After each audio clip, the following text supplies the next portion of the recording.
Face à la crise politique qui mine le Gabon, selon le collectif des sages, était face à la presse nationale et internationale, lancé un cri de rassemblement à l'endroit du peuple gabonais sur la désignation des dirigeants gabonais. L'appel à la mobilisation du peuple est nécessaire pour mettre fin à l'ingérence de la France dans la désignation de nos dirigeants, à l'instar des peuples des pays francophones de l'Afrique de l'Ouest.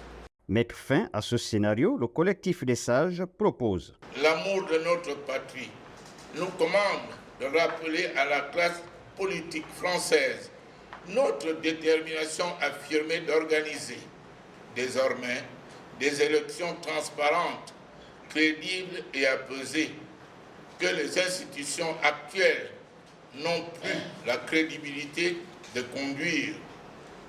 Les actes anticonstitutionnels qu'elles ont posés pendant l'absence de 5 ans du chef de l'État les discréditent d'office. C'est donc avec espoir pour le collectif des sages que la voix de la sagesse l'emportera. Les résultats du brevet d'études du premier cycle sont connus depuis le week-end écoulé, avec un taux de réussite en hausse de 13% comparativement à l'année dernière. Ainsi, il en ressort de ces résultats que 38 112 candidats ont été inscrits, ceux de 37 344 ont pris part à l'examen et 30 607 ont été déclarés admis, soit un taux de réussite de 81,96%, aussi comme celui du certificat d'études primaires rendu public la semaine dernière. Reste plus qu'à espérer que les résultats du baccalauréat seront aussi en hausse en pourcentage de réussite pour clôturer l'année en beauté. Chaque 19 juin de l'année, le monde célèbre la journée mondiale de la drépanocytose. Faites-vous dépister est le thème retenu à cette occasion autour de la sensibilisation et la prise de conscience de la drépanocytose. Le but de cette journée est d'informer sur ces systèmes, les conséquences et les défis auxquels les personnes atteintes sont confrontées. Cette journée vise aussi à promouvoir l'accès aux soins médicaux, à la prévention et à la recherche pour améliorer la qualité de vie des personnes atteintes de la drépanocytose. L'occasion pour l'organisation de santé, les professionnels de santé, les patients et le public de se mobiliser pour soutenir les personnes atteintes et encourager la recherche de traitements de manière plus efficace. Rappelons que la drépanocytose est une maladie héréditaire caractérisée par une mutation génétique qui entraîne des douleurs intenses, des complications graves et une réduction de l'espérance de vie. C'est pourquoi elle nécessite une gestion médicale régulière afin de prévenir les complications et améliorer la qualité de vie des personnes atteintes de la drépanocytose. Le professeur Alain Ondo est décédé ce lundi 19 juin 2023 à Libreville à l'âge de 71 ans, annonce l'agence gabonaise de presse. Acteur émérite de lutte contre la drépanocytose, il meurt comme un symbole lors de la journée internationale dédiée à la lutte contre cette maladie. Pédiatre de formation, Alain Ondo était un universitaire de haut vol. Il était professeur émérite titulaire de pédiatrie des universités francophones et anglophones, tutorat des recherches scientifiques sur la drépanocytose. Il fut une figure emblématique de la médecine gabonaise, attirant la convoitise du monde entier pour ses exploits scientifiques dans la prise en charge de la drépanocytose. Le natif d'Oyem s'est investi des années durant dans la lutte contre cette maladie. Avec son départ, le Gabon perd là un de ses dignes fils. Pointe-Noire a beau être la capitale économique du Congo-Brazzaville où coule l'or noir, mais son réseau routier a pris un coup de vieillesse dans plusieurs quartiers, disent la population et les usagers, qui demandent aux autorités sa réhabilitation car cela ne tienne. Les autorités promettent de s'y atteler en cette période qui marque l'absence des pluies. Le médiateur de la CEDEAO, Thomas Boniaï, devait se rendre en Guinée pour discuter de la mise en place du comité d'évaluation et de suivi du chronogramme de médiation entre les deux partis politiques, à savoir l'UFDG de la majorité et le PEDN de l'opposition.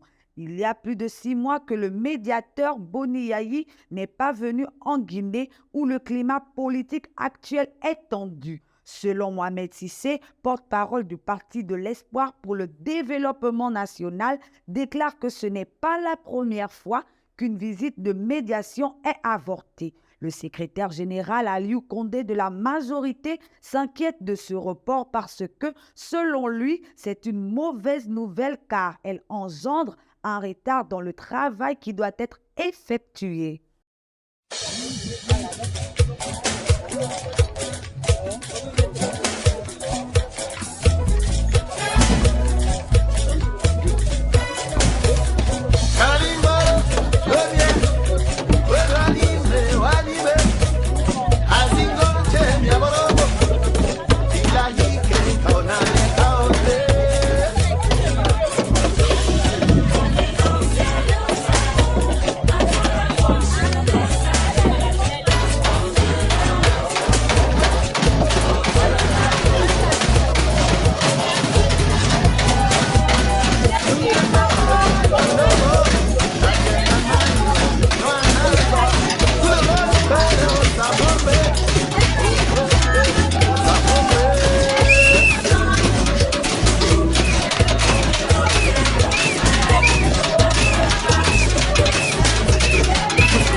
Bonsoir à tous, nous sommes sages-femmes de la promotion en 2019, affectées en 2021 sans salaire.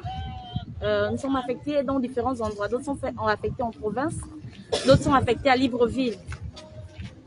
Et pour cela, nous sommes venus ici manifester pour notre mise en solde et qu'elle soit massive. Oui, nous avons aussi derrière nous la promotion 2020 qui est depuis 3 ans déjà sans salaire.